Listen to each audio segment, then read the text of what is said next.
Hello guys, welcome back to Garuda block 7. ఈ రోజు రాయలసీమలో జరిగేటువంటి సంక్రాంతి పండుగలో మకర జ్యోతి ఉత్సవాన్ని అయితే ఈ వీడియోలో నేను చూపించబోతున్నాను. జరిగేటువంటి ఈ ఉత్సవాన్ని తిలకించడానికి చుట్టుపక్కల గ్రామాల నుండి కొన్ని వేల మంది భక్తులు అయితే తరలి వస్తారు. మకర జ్యోతి ఉత్సవం జరిగేటువంటి ప్రదేశం ఎక్కడంటే ఆంధ్రప్రదేశ్ ఎంపీ మిథున్ రెడ్డి గారి స్వగ్రామమైనటువంటి సదుం మండలంలో ఉన్న ఎర్రాతివారిపల్లి గ్రామంలో అయితే కోటమలై అయ్యప్ప స్వామి దేవస్థానంలో ప్రతి సంవత్సరము ఈ యొక్క మకర జ్యోతి ఉత్సవాన్ని అయితే ఎంతో వైభవంగా నిర్వహిస్తారు. సమయంలో ఇక్కడ కనిపించేటువంటి మకర జ్యోతిని దర్శించడానికి కొన్ని వేల మంది భక్తులైతే తరలి వస్తారు. ఆలయంలో వెలిసినటువంటి శ్రీ కోటమలై అయ్యప్ప స్వామి వారికి ప్రతి సంవత్సరము ఎంపీ గారి కుటుంబ సభ్యులు ఆభరణాలు, పట్టు వస్త్రాలు, ఇలా తాళాల నడుమ స్వామి వారికి ఊరేగింపుగా వచ్చి ఆ పట్టు వస్త్రాలను, ఆభరణాలను ఇవ్వడం ఇక్కడైతే ఆనవాయితీగా వస్తుంది. ఈ మకర జ్యోతి ఉత్సవాన్ని కంప్లీట్ గా మన ఛానల్లో మన వీడియోలో అయితే చూపించడం అయితే జరిగింది. వీడియోని అయితే స్కిప్ చేయకుండా ఎండ్ వరకు చూడండి.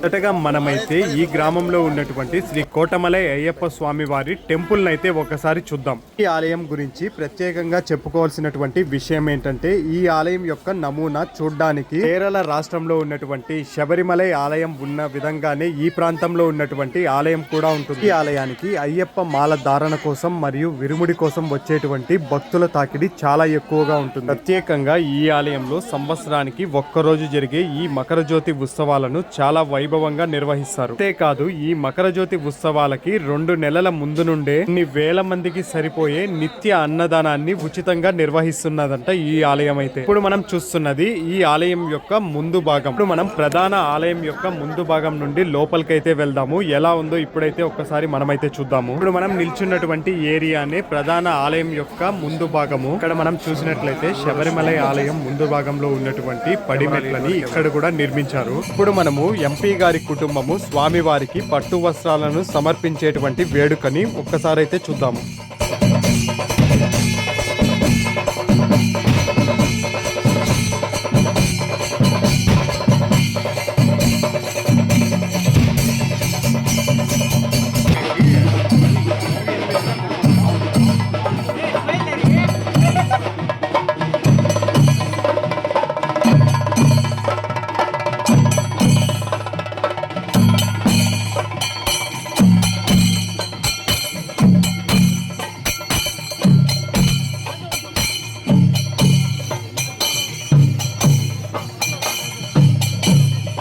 ఇక్కడ నిర్వహించినటువంటి కళాకారుల నృత్యాలను కూడా చూద్దాం.